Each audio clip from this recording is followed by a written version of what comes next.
எல்லாவற்றிற்கும் ஒரு விலை இருக்கிறது. பணத்துடன் நிறைய விஷயங்களுக்கான திறவுகோல் அந்த விலை என்ன என்பதை கண்டுபிடிப்பதும் அதைச் செலுத்தத் தயாராக இருப்பதும் மட்டுமே. பிரச்சனை என்னவென்றால், பில் காலாவதியான போது நீங்கள் அவற்றை நேரடியாக அனுபவிக்கும் வரை நிறைய பொருட்களின் விலை தெளிவாகத் தெரியவில்லை. $1 டிரில்லியன் மூன்றில் ஒரு பங்கு மதிப்புள்ள ஜெனரல் எலக்ட்ரிக் 2004 ஆம் ஆண்டில் உலகின் மிகப்பெரிய நிறுவனமாக இருந்தது. இது முந்தைய தசாப்தத்தில் ஒவ்வொரு ஆண்டும் முதல் அல்லது இரண்டாவது முறையாக இருந்தது. இது முதலாளித்துவத்தின் பெருநிறுவன பிரபுத்துவத்தின் பிரகாசமான எடுத்துக்காட்டு. பிறகு எல்லாமே தலைகீழாக மாறியது.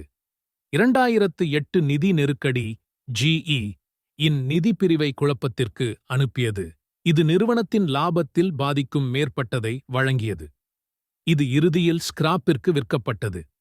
எண்ணெய் மற்றும் எரிசக்தியில் அடுத்தடுத்த சவால்கள் பேரழிவுகளாக இருந்தன. இதன் விளைவாக பில்லியன் கணக்கானவை தள்ளுபடி செய்யப்பட்டன. GE பங்கு 2007இல் $40 ஆக இருந்து 2018க்குள் $7 ஆக குறைந்தது. 2001 முதல் நிறுவனத்தை நடத்திய தலைமை நிர்வாக அதிகாரி ஜெஃப் இம்மெல்ட் மீது சுமத்தப்பட்ட குற்றம் உடனடி மற்றும் கடுமையானது. அவரது தலைமை, அவரது கையகப்படுத்துதல், ஈவுத் தொகையை குறைத்தல், தொழிலாளர்களை பணி நீக்கம் செய்தல் மற்றும் நிச்சயமாக சரிந்து வரும் பங்கு விலை ஆகியவற்றிற்காக அவர் விமர்சிக்கப்பட்டார். சரியாகவே காலங்கள் நல்லதாக இருக்கும்போது வம்சாவளி செல்வத்தால் வெகுமதி பெறுபவர்கள் அலை வெளியேறும்போது பொறுப்பின் சுமையை சுமக்கிறார்கள். அவர் 2017இல் பதவி விலகினார். ஆனால் இம்மெல்ட் வெளியே செல்லும் வழியில் நுண்ணறிவுள்ள ஒன்றைச் சொன்னார். அவரது செயல்கள் தவறானவை என்றும் அவர் என்ன செய்திருக்க வேண்டும் என்பது வெளிப்படையானது என்றும் கூறிய விமர்சகர்களுக்கு பதிலளித்த இம்மெல்ட், நீங்கள் அதைச் செய்யாதபோது ஒவ்வொரு வேலையும் எளிதானது என்று தனது வாரிசிடம் கூறினார். நீங்கள் அதை செய்யாதபோது ஒவ்வொரு வேலையும் எளிதாகத் தோன்றுகிறது. ஏனெனில் அரங்கில் யாராவது எதிர்கொள்ளும் சவால்கள் பெரும்பாலும் கூட்டத்தில் இருப்பவர்களுக்கு கண்ணுக்குத் தெரியாதவை. பரந்த வீக்கம், குறுகிய கால முதலீட்டாளர்கள், கட்டுப்பாட்டாளர்கள், தொழிற்சங்கங்கள் மற்றும் நிலைபெற்றுள்ள அதிகாரத்துவம் ஆகியவற்றின் முரண்பட்ட கோரிக்கைகளை கையாள்வது கடினம் மட்டுமல்ல, நீங்கள் அவற்றை கையாளும் வரை பிரச்சினைகளின் தீவிரத்தை அங்கீகரிப்பது கூட கடினம். 14 மாதங்கள் நீடித்த இம்மெல்ட்டின் வாரிசும் இதை கற்றுக்கொண்டார். பெரும்பாலான விஷயங்கள் கோட்பாட்டை விட நடைமுறையில் கடினமானவை. சில நேரங்களில் இதற்கு காரணம் நாம் அதிக நம்பிக்கையுடன் இருப்பதுதான். பெரும்பாலும் இது வெற்றியின் விலை என்ன என்பதை அடையாளம் காண்பதில் நாம் நன்றாக இல்லாததால் அதை செலுத்த முடியாமல் தடுக்கிறது. 2018ஆம் ஆண்டுடன் முடிவடைந்த 50 ஆண்டுகளில் S&P 519 மடங்கு அதிகரித்துள்ளது. நீங்கள் செய்ய வேண்டியது எல்லாம் உட்கார்ந்து உங்கள் பணத்தை ஒருங்கிணைக்க அனுமதிப்பது மட்டுமே. ஆனால் நிச்சயமாக நீங்கள் அதைச் செய்யாத போது வெற்றிகரமான முதலீடு எளிதானது. நீண்ட காலத்திற்கு பங்குகளை வைத்திருங்கள் என்று நீங்கள் கேட்பீர்கள். நல்ல ஆலோசனைதான். ஆனால் பங்குகள் வீழ்ச்சியடையும் போது நீண்ட கால கண்ணோட்டத்தை பராமரிப்பது எவ்வளவு கடினம் என்பது உங்களுக்கு தெரியுமா? மற்ற எல்லாவற்றையும் போலவே வெற்றிகரமான முதலீட்டிற்கும் ஒரு விலை தேவைப்படுகிறது. ஆனால் அதன் நாணயம் டாலர் மற்றும் சென்ட் அல்ல. இது நிலையற்ற தன்மை, பயம், சந்தேகம், நிச்சயமற்ற தன்மை மற்றும் வருத்தம், இவை அனைத்தையும் நீங்கள் நிகழ்நேரத்தில் கையாளும் வரை புறக்கணிக்க எளிதானது. முதலீட்டிற்கு ஒரு விலை இருக்கிறது என்பதை அங்கீகரிக்க இயலாமை எதற்கும் எதையாவது பெற முயற்சிக்க நம்மை தூண்டலாம்.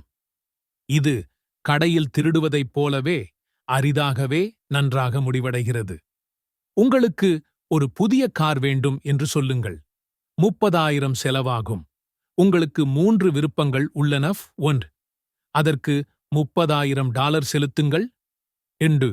குறைந்த விலையில் பயன்படுத்தப்பட்ட ஒன்றை கண்டுபிடி. அல்லது மீடி அதை திருடவும். இந்த வழக்கில் 99% மக்கள் 3வது விருப்பத்தை தவிர்க்கத் தெரியும். ஏனென்றால் ஒரு காரை திருடுவதன் விளைவுகள் தலைகீழாக உள்ளன. ஆனால் நீங்கள் அடுத்த 30 ஆண்டுகளில் 11% வருடாந்திர வருவாயை பெற விரும்புகிறீர்கள் என்று சொல்லுங்கள். இதனால் நீங்கள் அமைதியாக ஓய்வு பெறலாம். இந்த வெகுமதி இலவசமாக வருகிறதா? நிச்சயமாக இல்லை. உலகம் ஒருபோதும் அவ்வளவு அழகாக இருக்காது. ஒரு விலை குறியீடு உள்ளது. ஒரு பில் செலுத்தப்பட வேண்டும். இந்த விஷயத்தில் இது சந்தையிலிருந்து ஒருபோதும் முடிவடையாத அவதூறு. இது பெரிய வருவாயை அளிக்கிறது மற்றும் அவற்றை எடுக்கிறது. அவ்வளவு சீக்கிரம் போய்விடு. ஈவுத்தொகை உட்பட டவ் ஜோன்ஸ் தொழில்துறை சராசரி 1950 முதல் 2019 வரை ஆண்டுக்கு சுமார் 11% திரும்பியது. இது மிகவும் நல்லது. ஆனால் இந்த காலகட்டத்தில் வெற்றியின் விலை மிகவும் அதிகமாக இருந்தது. விளக்கப்படத்திலுள்ள நிழல் கோடுகள் அதன் முந்தைய அனைத்து நேர உயர்வையும் விட குறைந்தது 5% குறைவாக இருந்ததை காட்டுகின்றன. இது சந்தை வருவாயின் விலை கட்டணம். இது சேர்க்கைக்கான செலவு. மேலும் அது வலி மிகுந்ததாகவும் இருக்கிறது. பெரும்பாலான தயாரிப்புகளைப் போலவே அதிக வருமானம், அதிக விலை.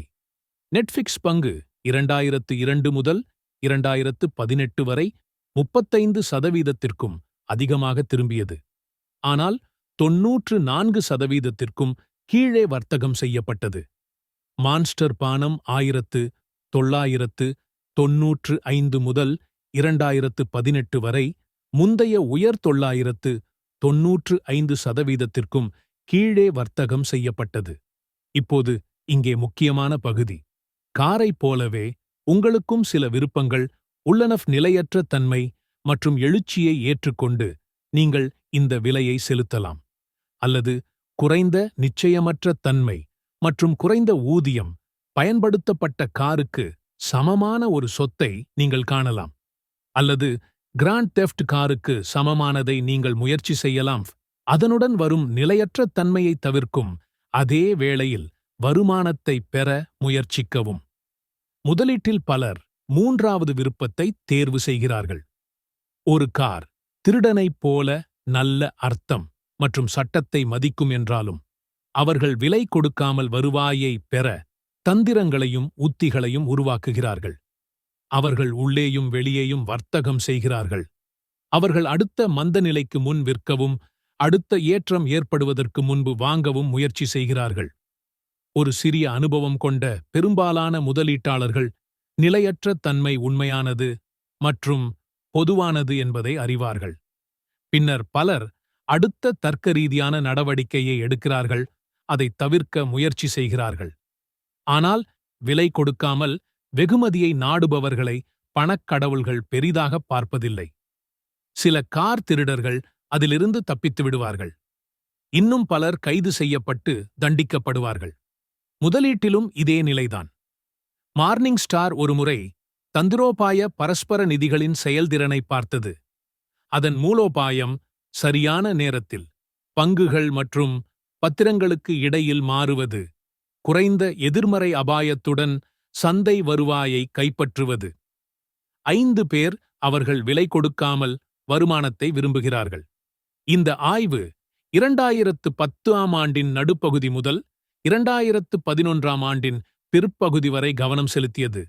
அப்போது US பங்குச் சந்தைகள் ஒரு புதிய மந்தநிலை குறித்த அச்சத்தில் காடாக இருந்தன மற்றும் S&P 500 22%க்கும் அதிகமாக சரிந்தது. தந்திரோபாய நிதிகள் செயல்பட வேண்டிய சரியான சூழல் இதுதான். அவர்கள் பிரகாசிக்க வேண்டிய தருணம் அது. மார்னிங் ஸ்டாரின் எண்ணிக்கையின்படி இந்த காலகட்டத்தில் 112 தந்திரோபாய பரஸ்பர நிதிகள் இருந்தன.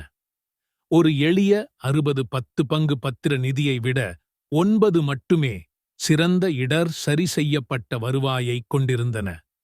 தந்திரோபாய நிதிகளில் 1/4 பங்கிற்கும் குறைவானவை தனியாக விடுப்பு குறியீட்டை விட சிறிய அதிகபட்ச இழப்புகளைக் கொண்டிருந்தன. மார்னிங் ஸ்டார் எழுதினார், ஒரு சில விதிவிலக்குகளுடன் தந்திரோபாய நிதிகள் குறைவாகவே பெற்றன, அதிக நிலையற்றவையாக இருந்தன அல்லது ஹேண்ட்ஸ் ஆஃப் நிதியைப் போலவே எதிர்மறையான ஆபத்துக்கு உட்பட்டன. தனிப்பட்ட முதலீட்டாளர்கள் தங்கள் சொந்த முதலீடுகளைச் செய்யும்போது இதற்கு அடிபணிகிறார்கள். மார்னிங் ஸ்டாரின் கூற்றுப்படி சராசரி ஈக்விட்டி ஃபண்ட் முதலீட்டாளர் அவர்கள் முதலீடு செய்த நிதிகளை ஆண்டுக்கு 0.5% குறைவாகவே செயல்படுத்தினர். இது அவர்கள் வாங்கிய மற்றும் வைத்திருந்திருக்க வேண்டிய நேரத்தில் வாங்கியதன் விளைவாகும். முரண்பாடு என்னவென்றால், விலையை தவிர்க்க முயற்சிப்பதன் மூலம் முதலீட்டாளர்கள் இரட்டிப்பாக செலுத்துகிறார்கள். GE பக்கத்துக்கு திரும்பு. அதன் பல தவறுகளில் ஒன்று முன்னாள் தலைமை நிர்வாக அதிகாரி ஜாக் வெல்ச்சின் கீழ் ஒரு சகாப்தத்திலிருந்து உருவாகிறது. வால் ஸ்ட்ரீட் மதிப்பீடுகளை விட ஒரு பங்குக்கு காலாண்டு வருவாயை உறுதி செய்வதில் வெல்ச் பிரபலமானார். அவர் கிராண்ட் மாஸ்டர். வால் ஸ்ட்ரீட் ஆய்வாளர்கள் ஒரு பங்குக்கு 16 சென்ட் எதிர்பார்க்கிறார்கள் என்றால், வணிக அல்லது பொருளாதார நிலை எதுவாக இருந்தாலும் ஜாக் 16 சென்ட்டை வழங்குவார். எண்களை மசாஜ் செய்வதன் மூலம் அவர் அதை செய்வார். அந்த விளக்கம் தொண்டு பெரும்பாலும் எதிர்கால காலாண்டுகளில் இருந்து தற்போதைய காலாண்டில் ஆதாயங்களை இழுத்து கீழ்ப்படிதல் எண்கள் தங்கள் எஜமானருக்கு வணக்கம் செலுத்துகின்றன. ஜெனரல் எலக்ட்ரிக் தொடர்ச்சியாக 2 ஆண்டுகளாக பெயரிடப்படாத நிதி கூட்டாளர்களுக்கு என்ஜின்களை விற்றது. பரிவர்த்தனைகளில் இறுதி பயனர்களுக்கு பதிலாக GE உடன் உரிமையின் பெரும்பாலான அபாயங்களை விட்டுச் சென்றது. 5-2 வெல்ச் இந்த விளையாட்டை ஒருபோதும் மறுக்கவில்லை. அவர் தனது ஸ்ட்ரைட் ஃப்ரம் தி குட் என்ற புத்தகத்தில் எழுதினார், நெருக்கடிகளுக்கு நமது வணிகத் தலைவர்களின் பதில் GE கலாச்சாரத்தின் பொதுவானது. காலாண்டில் புத்தகங்கள் மூடப்பட்டிருந்தாலும் பலர் வருவாய் இடைவெளியை ஈடு செய்ய உடனடியாக முன்வந்தனர். ஆச்சரியத்தை ஈடு செய்ய தங்கள் வணிகத்திலிருந்து கூடுதலாக $10 மில்லியன், $20 மில்லியன் மற்றும் $30 மில்லியன் கூட கண்டுபிடிக்க முடியும் என்று சிலர் கூறினர்.